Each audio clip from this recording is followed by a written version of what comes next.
Is renting really just throwing money away? That's what everyone says. Why pay someone else's mortgage when you could be building your own equity? But owning a home isn't always the smarter financial move. Sometimes renting can actually make you richer if you understand the math behind it. So today, we're breaking down the real costs of owning a home, the opportunity cost of your down payment, and when renting can actually be the better long-term play. It's all about the numbers, and you should look closely into them before you decide what's best in your situation. When people compare renting and buying, they usually make one big mistake. They compare rent to the mortgage payment and stop there. But owning a home comes with a lot of hidden costs that don't show up on that monthly mortgage calculator. Just to mention a few, there are property taxes, homeowners insurance, maintenance, repairs, maybe HOA fees, and don't forget closing costs when you buy or sell.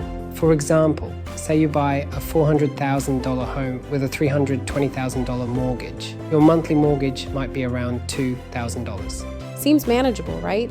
But add in $400 a month in property taxes, $150 in insurance, and about 1% of the home's value per year for maintenance. That's another $300 a month on average. Now your $2,000 payment is closer to $2,850. That's not including any big surprises like a new roof or broken water heater. Meanwhile, your friend renting a similar home might be paying $2,300 total, and that's it.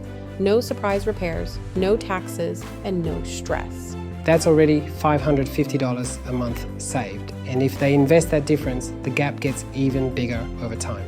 Now let's talk about the down payment, because this is the part no one talks about. Say you put 20% down on that $400,000 home.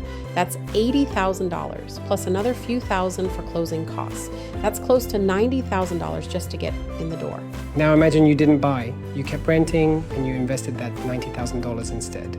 At a 7% average annual return, that $90,000 could grow to around $177,000 in 10 years and over $350,000 in 20. That's the opportunity cost of buying. The money your down payment could have earned if it were invested instead of locked into your house. We need to remember that the money in your home isn't earning a return. It's just sitting there as equity. Yes, home prices can go up, but that growth isn't guaranteed. And in many markets, it just keeps pace with inflation. So unless your local housing market really outperforms, the returns from investing in the stock market are often higher, especially when you account for all those home ownership costs. So when does renting make more financial sense than buying? Here are a few key situations. Number one, when housing prices in your area are crazy compared to rents. If buying costs way more per month than renting a similar place, that's a red flag. There's a simple rule of thumb called the price to rent ratio. You take the home price and divide it by the annual rent for a similar property.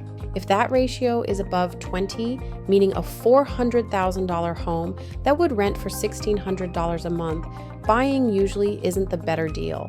Number two, if you're not planning to stay put for at least 5 to 7 years. Between closing costs, agent fees, and market fluctuations, short-term homeowners often lose money. And number three, if you value flexibility, renting lets you move for new job opportunities, avoid property headaches, and skip financial risks like falling home prices.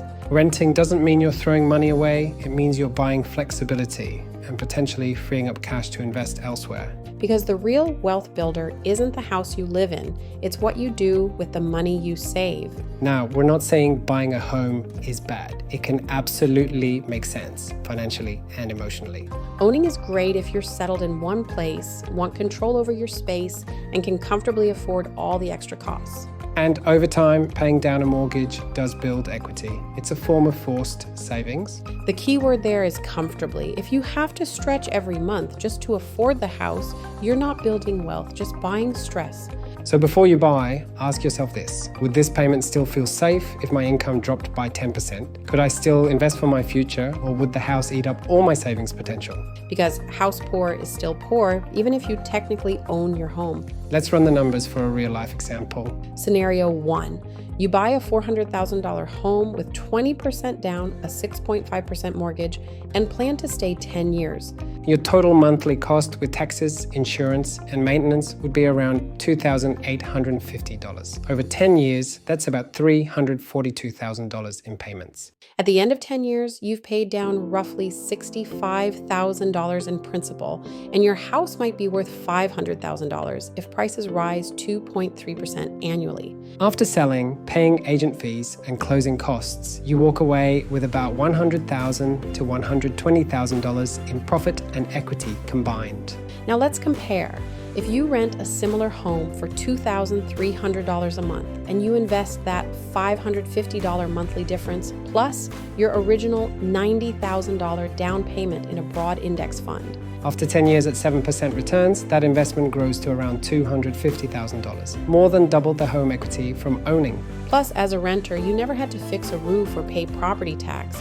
Of course, every market is different, but this shows why renting isn't automatically throwing money away. At the end of the day, renting or buying is about strategy. A home is part lifestyle, part investment. You just need to be clear which one matters more to you. If owning brings you peace and stability, that has value too. But don't buy just because everyone says it's the next step. Do the math for your own situation. If renting lets you save and invest faster, that's building wealth too, because the real goal isn't to own a house, it's to own your freedom. So, what do you think? Is renting wasting money, or can it actually be the smarter move? Drop your thoughts in the comments. We'd love to see your take. Hey, we're the money-wise couple. We're not financial advisors, just a regular couple who paid off our debt, invested our money, became financially independent, and we're here to help you do the same.